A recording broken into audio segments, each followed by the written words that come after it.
Hello student, welcome to divine English coaching. आज हम paper number 4 के पेपर सॉल्यूशन देखेंगे, उसका ग्रामेटिकल पार्ट और जितना भी एमसीक्यू पार्ट है उसका पूरा सॉल्यूशन देखेंगे।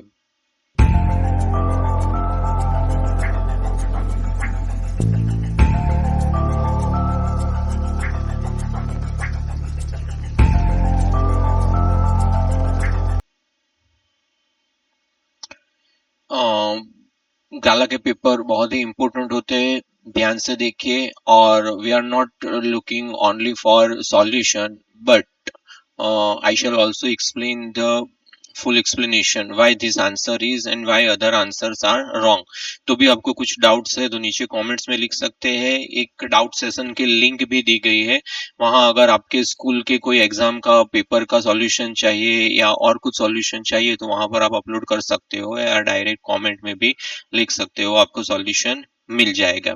तो चलिए देखते हैं ये जो पेपर नंबर 4 है उसका सॉल्यूशन। पहले ही लिखा है but you can see from the okay last lesson proposal में से है एमसीक्यू। तो उसका पहला क्वेश्चन हम देखेंगे कौन सा है। Lomov will show the documents for. Lomov क्यों डॉक्यूमेंट दिखाना चाहता है, क्यों डॉक्यूमेंट दिखाएगा वो। ओके तो उसमें आंसर आएगा, पहला है ऑक्सन मीडोज, दूसरा है क्लेमिंग ऑक्सन मीडोज, तीसरा है the ownership of Oxen Meadows और चौथा है the position of Oxen Meadows. Okay तो उसमें सी आएगा, आंसर सी, क्योंकि वो ऐसा क्लेम कर रहा है कि ऑक्सन मीडो की ऑनरशिप उसकी है। दूसरे में भी क्लेम लिखा है मगर वहां ऑनरशिप नहीं लिखी है। तो ऑनरशिप के लिए वो क्लेम कर रहा है, तो आंसर नंबर सी वो सही है। ओके दूसरा एमसीक्यू सो टिक कर देते हैं उसको कि ओके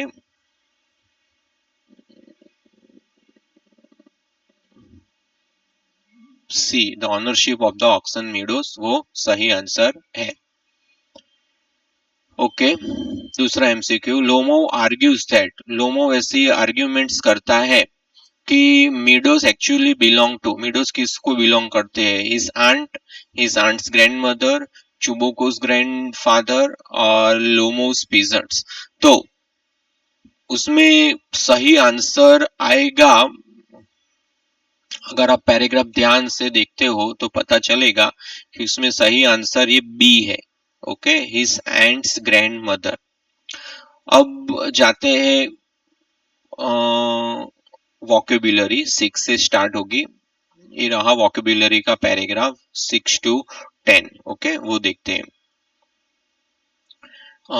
इसमें that day had come about through the unimaginable sacrifices।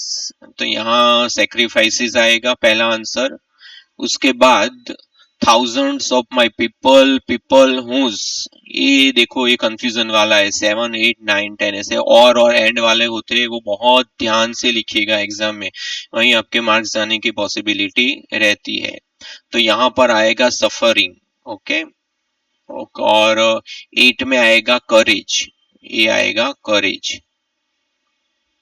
Okay counted और रिपेड लिखना है या रिपेड और काउंटेड, वहां भी कंफ्यूजन हो सकता है, तो हमें लिखना है काउंटेड और रिपेड। ओके तो 9 नंबर में आएगा काउंटेड और 10 नंबर में आएगा रिपेड। ओके इस तरीके से। अब जाते हैं फिगर्स ऑफ स्पीच की और। फिगर्स ऑफ स्पीच आपका सबसे इंपॉर्टेंट आंसर है, और इस बार गाला के पेपर में बहुत सारे क्वेश्चन ऐसे दिए गए हैं, कुछ तो एडवांस नहीं, एडवांस के भी एडवांस है। आप बहुत अच्छी तरह जानते हो तो भी आपको पता नहीं चलेगा कि एक्चुअली कौन सी फिगर्स ऑफ स्पीच है। आएंगे उसके पेपर में, जब आता है तब मैं समझाऊंगा वो क्यों है ऐसा। इन इज क्वाइट रेज, तो देख सकते हो क्वाइट और रेज दोनों ऑपोजिट आइडियाज है। ओके तो वहां पर आएगा एंटीथेसिस। क्या आएगा, एंटीथेसिस। क्वाइट मतलब शांत, रेज मतलब गुस्सा, ऑपोजिट आइडिया है।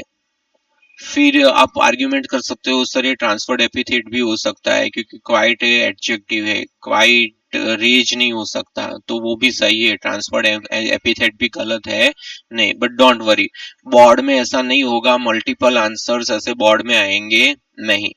Okay, so according to me answer D is also correct, क्योंकि ये क्वाइट एडजेक्टिव ट्रांसफर हो रहा है, रेज के साथ वो नहीं है, टाइगर के साथ वो ट्रांसफर हो रहा है।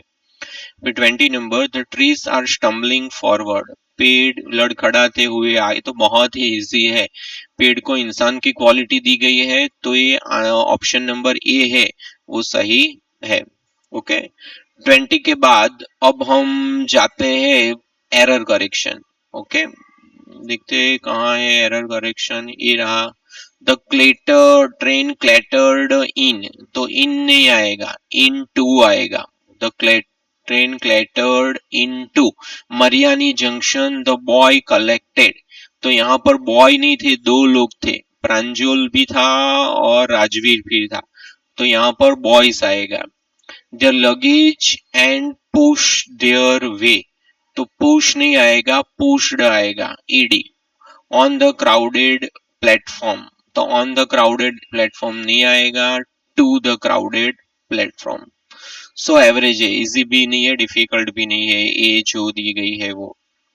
पंक्चुएशन का पैराग्राफ पूरा लिखना है, और पंक्चुएशन करने से, पंक्चुएशन करके बैठ जाएंगे तो मार्क्स नहीं मिलेंगे। ओके, बाकी के क्वेश्चन में आप सिर्फ आंसर लिख सकते हो।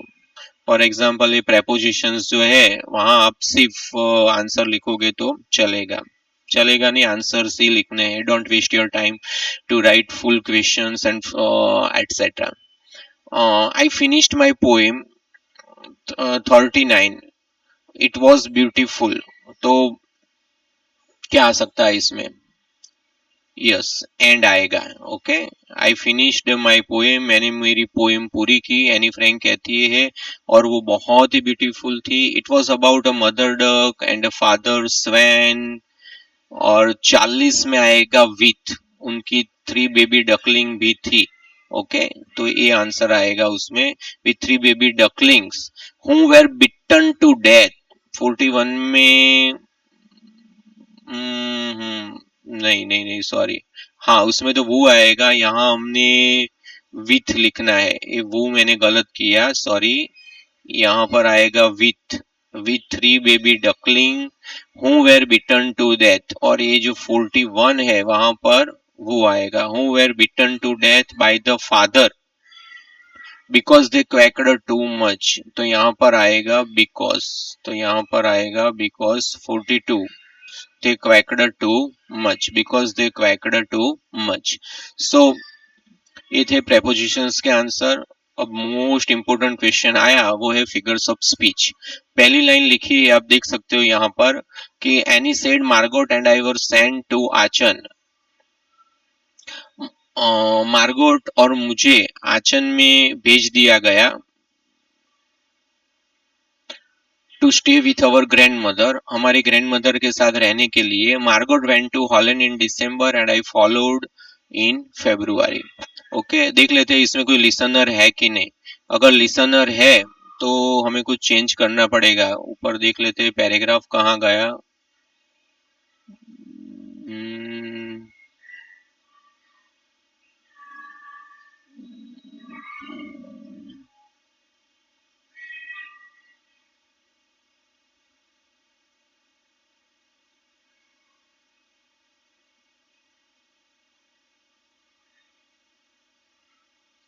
बस इतना ही है तो लिख देते हैं, लिसनर नहीं है तो सेड का टोल्ड नहीं करना है। ओके, हम सिर्फ सेड ही रखेंगे, Anne said that Margot and she, was were का होगा had been, she had been sent to Aachen to stay with their grandmother, Margot had gone to Holland in December, went simple past है तो उसका करना है आपको past perfect, she had gone to Holland in December and she had followed in February, she had followed in February। Okay, इस तरीके से उसका आंसर होगा।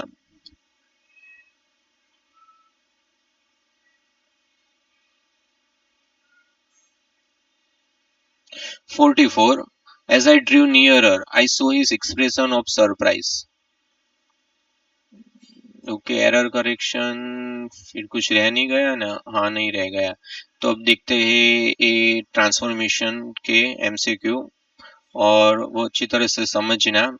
I drew nearer, I saw his two expression of his surprise turn into simple. ये नहीं है van वाला।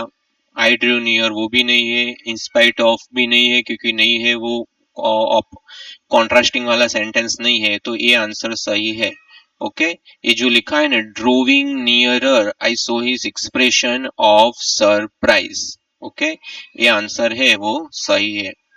अब देखते हैं 45। It reflects the Buddha's wisdom, वो बुद्धा के विजडम को रिफ्लेक्ट करता है। ओके, तो बुद्धास विजडम इज रिफ्लेक्टेड होना चाहिए। Was reflected, is reflected, has been, have been. Okay, तो इज रिफ्लेक्टेड सिर्फ यहाँ लिखा है, सो ये ऑप्शन बी है वो सही है। अब देखते हैं 46 पर। Coorg is the smallest district of Karnataka. Coorg है वो कर्नाटका का सबसे छोटा डिस्ट्रिक्ट है। Change into positive degree. Okay, positive degree हमें यहाँ पर करनी है।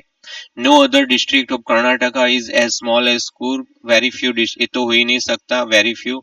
No other districts of Karnataka, वो गलत है, डिस्ट्रिक्ट्स नहीं आ सकता, वेरी फ्यू भी नहीं आ सकता। तो ये जो आंसर ए है वो सही है। No other district of Karnataka is as small as Coorg, 46 में। Okay, 47। I have a lovely family turn into exclamatory. Okay, आपको पता है जब भी एक्सक्लेमेटरी या एसर्टिव में कन्वर्ट करते हैं हम, तो व्हाट और हाउ से बनते हैं सेंटेंस। उसमें दो रूल याद रखने हैं कि उसमें अगर आपको आर्टिकल दिया गया है तो आपको यूज करना है व्हाट का, और आर्टिकल नहीं दिया गया है तो यूज करना है हाउ का। ओके, तो देखते हैं यहाँ पर। आई हैव अ लवली फैमिली, तो आर्टिकल है, तो what a lovely family I have, ये रहा आंसर बी। ओके, ये जो बी वाला ऑप्शन है वो सही है, what a lovely family I have. फिर 48। No one dies of hunger. Okay, interrogative, तो डाइज है तो डज से होगा, डज से दो आंसर है, नो वन वाला गलत है, does anyone die of hunger, so option D है वो सही है। ओके, ये था पेपर नंबर 4 का सॉल्यूशन। सिर्फ आंसर रट मत लेना, क्यों आंसर है वो समझो। नहीं समझ में आता है तो नीचे कमेंट में लिखो, मैं फिर से समझाऊंगा। कोई टॉपिक अगर इसमें था, कोई भी ग्रामर का टॉपिक आपको फिर से समझना है तो लिखना, उसके पर्सपेक्टिव से हम फिर से समझने की ट्राई करेंगे। क्योंकि सिर्फ आंसर्स आर नॉट इम्पोर्टेंट, उसके आंसर्स क्यों है वो भी हमें पता होने चाहिए। क्योंकि बोर्ड में सेम टू सेम तो कहीं से नहीं पूछा जाता, गाला हो, कुमार हो, लेबर्टी हो, डायरेक्ट तो कभी नहीं पूछा जाता।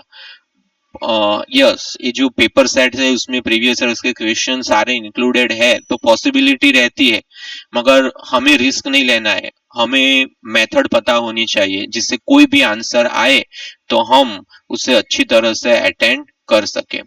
Okay, thank you very much. मिलते हैं नेक्स्ट लेक्चर में पेपर नंबर 5 के सॉल्यूशन के साथ।